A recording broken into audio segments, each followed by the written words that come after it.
Well, not much to spoil, but I will be nice to those who still want to see the film for themselves. So, is it as bad as people say it is? No.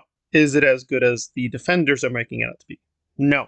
So, I'm going to give two scores to Antman, Quanta, whatever, at the very end, because we don't know if the story is as bad as it is, and whether the future stories will cure some of the questions or moments you're going to have. And that's the basic gist. This is a movie. Like, what?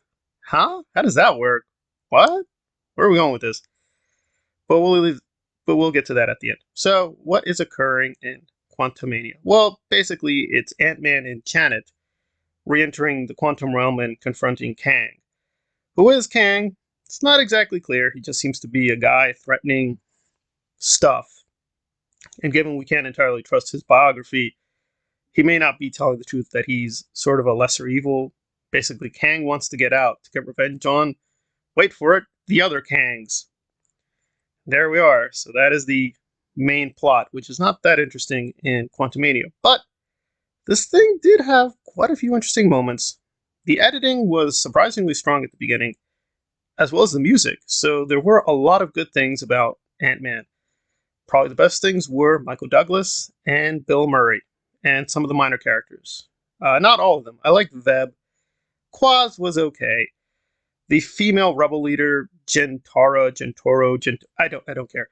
Yeah, the revolutionaries were kind of generic. Some of the designs were actually very strong. So there's a lot of good things here with the special effects and the visual moments, and even some of the action scenes and the way they were blocked and choreographed. I didn't think, though, the exposition as bad as people say it is. I thought the way Janet or Michelle Pfeiffer delivered her trauma mostly made sense, but I will be honest, she was actually more disappointing than I expected. I did expect a lot of great things, and granted, it's just a silly sci-fi epic, but she was a little disappointing. She did a good job, but I expected more. That's the theme of this video.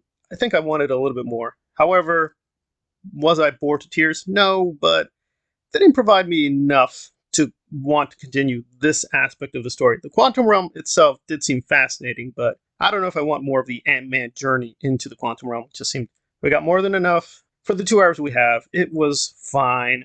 It's okay-ish, but it's very low in terms of okay-ishness. So, is Kang a success at least? Not to me. If you've read the comic books, this is going to be a major disappointment. I'm sure this actor's a nice guy. I am a little iffy about the race change. Kang can come in different forms, different versions.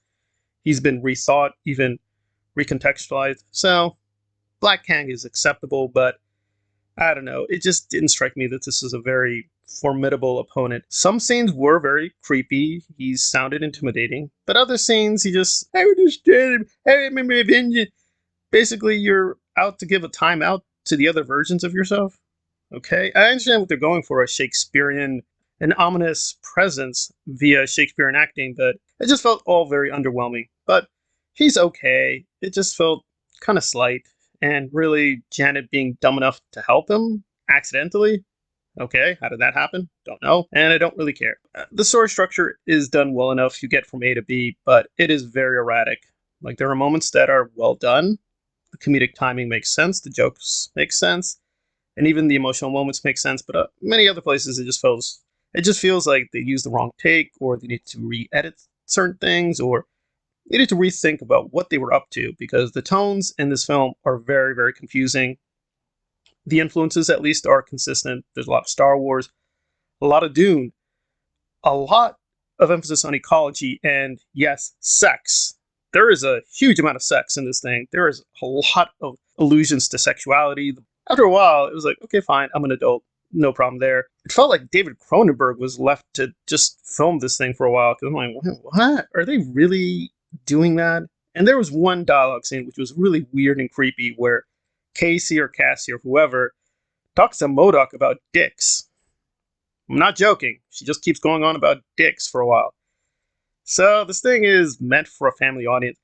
I think it's tame enough. It's not this sexist, Marxist, feminist, communist propaganda thing that people are making it out to be.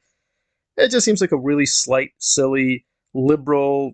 It feels like a Star Trek Next Generation TV episode that was just elongated, but didn't really add anything. So the world building with the quantum realm is okay, but the characters in the quantum realm, including Kang, just seem mostly boring.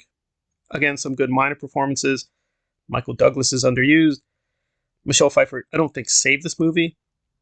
But given the time paradoxes, some of the things here are not plot holes. They're just very strange, and we're going to have to wait and see if the story at the end of the day does make sense. So for the story I was given, I'm going to have to be severe, give this a 3.85, because there were some really good moments, really strong moments, but they were mixed in with a lot of very, very weak stuff. On the other hand, they may save the story here with future installments, or we may have to recontextualize other entries in the MCU, so there may be a higher score of 4.65. It's about the best I can do, so it's sort of between 3.5 and a 5. If you want to look at the 5 as a positive 5, it's up to you. Do I recommend seeing this? Kind of do need to see it if you're going to be an MCU completist. The trailers and even the clips do not give away everything. You do have to pay attention to the whole of the film. And the post-credit scenes, I don't think, save the film entirely either. You do have to see this if you do want to understand all of the MCU. If you don't care about the MCU as a whole, then you do not have to see it. Would I recommend it? I recommend it weekly if you're okay with an okay science fiction fable. If that's not enough for you, then no, I don't recommend it.